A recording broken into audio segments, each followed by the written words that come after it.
High all friends, welcome to MTM political talk.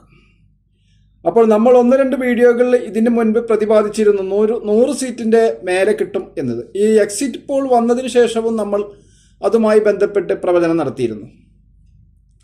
അപ്പോൾ exit poll 80, 72, 75 ഒക്കെ പറഞ്ഞപ്പോൾ നമ്മൾ അന്നും വളരെ വ്യക്തമായി പറഞ്ഞിരുന്നു 100 സീറ്റ് പ്ലസ്. ഏതായാലും ആ യാഥാർത്ഥ്യത്തിലേക്ക് എത്തിയിരിക്കുകയാണ്. പ്രതിപക്ഷ നേതാവും അത് പറഞ്ഞിരുന്നു വളരെ വ്യക്തമായി. ആ ഒരു യാഥാർത്ഥ്യത്തിലേക്ക് ഇപ്പോൾ എത്തിയിരിക്കുകയാണ്. തീർച്ചയായും ഇത് ഭരണവിരുദ്ധ വികാരം എന്നത് യാതൊരു തർക്കവുമില്ല, അങ്ങനെ തന്നെയാണ്. അത് ഇനി എത്ര പഠിച്ചു അതിന് വേറെ ന്യായീകരണങ്ങൾ കണ്ടെത്തിയാലും അതിന് യാതൊരു തർക്കവുമില്ല. കാരണം പിണറായി വിജയൻ ഇത്രയും പിന്നിലോട്ട് പോയിട്ട് ജയിച്ചു എന്ന് പറഞ്ഞു കഴിഞ്ഞാൽ അത് ഏതാണ് ആ മണ്ഡലം, അവിടുത്തെ മാർക്സിസ്റ്റ് പാർട്ടിയുടെ സ്വാധീനം എത്രയാണ് എന്നൊക്കെ സാധാരണ നമുക്ക് എല്ലാവർക്കും ഊഹിക്കാവുന്നതിലപ്പുറമാണ്.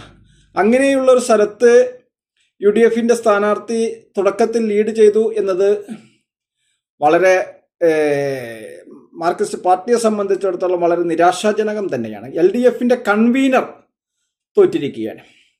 അങ്ങനെ പ്രമുഖർ പലരും 13 മന്ത്രിമാർ കൂടുതൽ തോറ്റിരിക്കുകയാണ്. ഇതൊക്കെ വലിയ ഒരു പാഠമാണ് LDF നൽകുന്നത്. LDF ഇത്രയും വലിയ തോൽവിയൊന്നും കേരളം ആഗ്രഹിക്കുന്നില്ല. കാരണം LDF ജയിച്ചാലും UDF ജയിച്ചാലും കേരളത്തിന് വികസനം വേണം. ഇതൊക്കെയാണ് കേരളത്തിൻ്റെ ആഗ്രഹം. നല്ല പ്രതിപക്ഷം, ക്രിയാത്മകമായ പ്രതിപക്ഷം നിയമസഭയിൽ വേണം. അതിന് LDF ഇപ്പോൾ UDF ഭരണം പിടിക്കുമ്പോൾ LDF നല്ല സ്വാധീനത്തിലുള്ള പ്രതിപക്ഷമായിരിക്കണം എന്നാണ് കേരള ജനത ആഗ്രഹിക്കുന്നത്. കാരണം പ്രതിപക്ഷം സ്ട്രോങ് ആയാലാണ് കാര്യങ്ങൾ നല്ല നിലയിൽ മുന്നോട്ട് പോവുകയുള്ളൂ. അപ്പോൾ പ്രതിപക്ഷം നിർജീവമായ ഒരു പ്രതിപക്ഷമല്ല കേരള ജനത ആഗ്രഹിക്കുന്നത്, നല്ലൊരു പ്രതിപക്ഷം തന്നെയാണ്. പക്ഷേ നിർഭാഗ്യവശാൽ ഈ ചെയ്തു കൂട്ടിയ അക്രമത്തിനും അനീതിക്കുമെതിരെ കേരള ജനത ഒന്നടങ്കം പ്രതികരിച്ചിരിക്കുന്നു എന്നതാണ് ഈ ഫലം നമുക്ക് നൽകുന്ന പാഠം. തീർച്ചയായും ഇത് ഇടതുപക്ഷം വളരെ വ്യക്തമായി പഠിച്ചു. അതിന് വ്യക്തമായ ഉത്തരങ്ങൾ കണ്ടെത്തേണ്ടതുണ്ട്. തടി തപ്പുന്ന ന്യായീകരണങ്ങൾ കൊണ്ട് കാര്യമില്ല എന്ന് തന്നെയാണ് ഇവിടെ ഉണർത്താനുള്ളത്. കാരണം ഇത് ന്യൂനപക്ഷ ഏകോപനം അത് ഇത് എന്നൊന്നും പറഞ്ഞതുകൊണ്ടൊന്നും കാര്യമില്ല. കൃത്യമായി ഇതിന് പഠനങ്ങൾ നടത്തി അവർ നല്ല ക്രിയാത്മകമായ പ്രതിപക്ഷമായി ഇനി തുടരേണ്ടതുണ്ട്. കാരണം സമരമുറകളൊന്നും കേരളത്തിൽ വിലപ്പോവില്ല എന്നുള്ളത് കഴിഞ്ഞ 5 വർഷം ഐക്യജനാധിപത്യ മുന്നണി ഒരു ഹർത്താൽ പോലും നടത്തിയിട്ടില്ല. കാരണം ഹർത്താലൊന്നും കേരളം ആഗ്രഹിക്കുന്നില്ല. കേരളം വളരെ പ്രബുദ്ധരായ വോട്ടർമാരാണ്. കൃത്യമായി വോട്ട്, നമ്മൾ തദ്ദേശ തെരഞ്ഞെടുപ്പ് ഇലക്ഷനെ സംബന്ധിച്ച് പറഞ്ഞപ്പോൾ നമ്മൾ പറഞ്ഞല്ലോ, 3 വോട്ട് ചെയ്യുന്ന ആൾ വളരെ കൃത്യമായി നോക്കി തന്നെയാണ് 3 വോട്ട് ചെയ്യുന്നത്. അല്ലാതെ എല്ലാ അയാൾക്കുള്ള സമ്മതിദാനാവകാശം 3 സമ്മതിദാനാവകാശം ഒറ്റ കുത്തി അയാൾ പുറത്തേക്ക് ഇറങ്ങുകയല്ല. വളരെ കൃത്യമായി, കാരണം ജില്ലാ പഞ്ചായത്തിലേക്ക് കിട്ടുന്ന വോട്ട്, ബ്ലോക്ക് പഞ്ചായത്തിലേക്ക് കിട്ടുന്ന വോട്ട്, ഗ്രാമപഞ്ചായത്തിലേക്ക് കിട്ടുന്ന വോട്ട് ഒക്കെ വളരെ വ്യത്യസ്തമാണ്. അപ്പോൾ നമ്മൾ അന്ന് സൂചിപ്പിച്ചിരുന്നു, ഇതൊക്കെ കേരളത്തിലെ പ്രബുദ്ധരായ വോട്ടർമാർ വളരെ കൃത്യതയോട് തന്നെയാണ് കാര്യങ്ങൾ കൈകാര്യം ചെയ്യുന്നത് എന്ന്. അതുപോലെ തന്നെ ഇവിടെ ക്രിയാത്മകമായ പ്രതിപക്ഷമായി മാറേണ്ടതുണ്ട് ഇടതുപക്ഷം. സമരമുറകളോ അക്രമവാസനയോ ഒന്നുകൊണ്ടും ഇനി പാർട്ടിയെ വളർത്താൻ കേരളത്തെ സംബന്ധിച്ചിടത്തോളം സാധ്യമല്ല എന്നുകൂടി ഉണർത്തുകയാണ്. ഏതായാലും മലപ്പുറം ജില്ലയിലെ തവന്നൂർ മണ്ഡലത്തിൽ നിന്ന്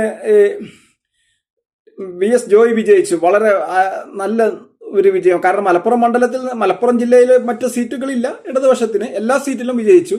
VS ജോയും അവിടെ DCC പ്രസിഡന്റ് അദ്ദേഹം കെട്ടി ജലീലിനെ തോൽപ്പിച്ച് വൻ മുന്നേറ്റം നടത്തിയിരിക്കുകയാണ്.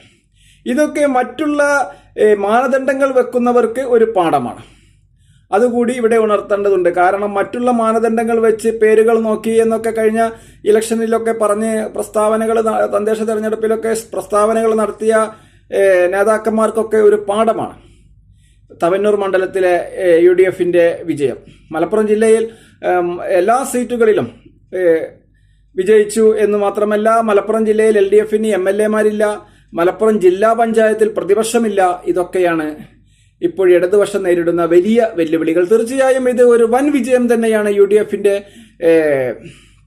നല്ല ഒരു വിജയം തന്നെ കാഴ്ചവെക്കുവാനും സാധിച്ചു. നമ്മൾ ഇതിന്റെ മുന്നത്തെ വീഡിയോകളിലൊക്കെ പറഞ്ഞ പോലെ 100+ എന്ന ആ മാന്ത്രിക സംഖ്യയിലേക്ക് എത്തുകയും ചെയ്തു. തീർച്ചയായും 100+ എന്ന ആ മാന്ത്രിക സംഖ്യയിലേക്ക് നമ്മൾ ഇതിനു മുൻപ് പ്രവചിച്ചിരുന്നു. ആ പ്രവചനം ശരിയായി അവിടേക്ക് എത്തപ്പെട്ടു എന്നത് തന്നെയാണ് യാഥാർത്ഥ്യം. അപ്പോൾ ഏതായാലും എല്ലാവിധ ഭാവങ്ങളും നേരുകയാണ്. ജയിച്ചു വന്നവർക്ക് എല്ലാവിധ ഭാവങ്ങളും നേരുന്നു. ഏതായാലും UDFന്റെ നല്ല ഒരു ഭരണം 5 വർഷക്കാലം ഉണ്ടാവട്ടെ എന്ന് നമുക്ക് പ്രത്യാശ പ്രകടിപ്പിക്കാം. 5 വർഷക്കാലം UDF നല്ല ഒരു ഭരണം കാഴ്ചവെക്കുവാൻ UDFന് സാധിക്കും. കാരണം നല്ല ഒരു ഭൂരിപക്ഷത്തോടു കൂടിയുള്ള നല്ല ഒരു മന്ത്രിസഭയാണ് ഇനി രൂപീകരിക്കാൻ പോകുന്നത്. നല്ലൊരു പ്രതിപക്ഷമായി, നല്ലൊരു ക്രിയാത്മക പ്രതിപക്ഷമായി, അടവുകളൊക്കെ മാറ്റിവെച്ച് നല്ല ക്രിയാത്മക പ്രതിപക്ഷമായി ഇടതുപക്ഷവും മാറിക്കഴിഞ്ഞാൽ നല്ല ഒരു പ്രതീക്ഷ അവർക്കും ഉണ്ട്. കാരണം പാർട്ടി തളരേണ്ടതിൻ്റെ ആവശ്യകതയല്ല ഇവിടെ സൂചിപ്പിക്കുന്നത്. നല്ല ക്രിയാത്മകമായ ഒരു പ്രതിപക്ഷമായി ഇടതുപക്ഷം മാറേണ്ടതുണ്ട്.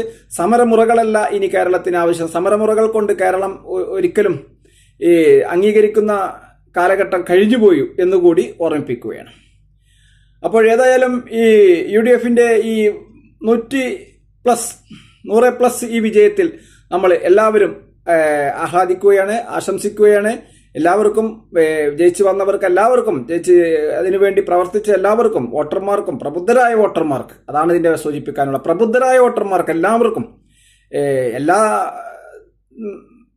ഒരുപാട് നന്ദി രേഖപ്പെടുത്തിക്കൊണ്ട് തീർച്ചയായും അടുത്തൊരു വിശദമായ ഒരു വീഡിയോയിലേക്ക് നമുക്ക് വരേണ്ടതുണ്ട്. തീർച്ചയായും അടുത്തൊരു വീഡിയോയുമായി കണ്ടുമുട്ടും വരെ, വീണ്ടും സന്ധിക്കും വരെ, വണക്കം, നന്ദി.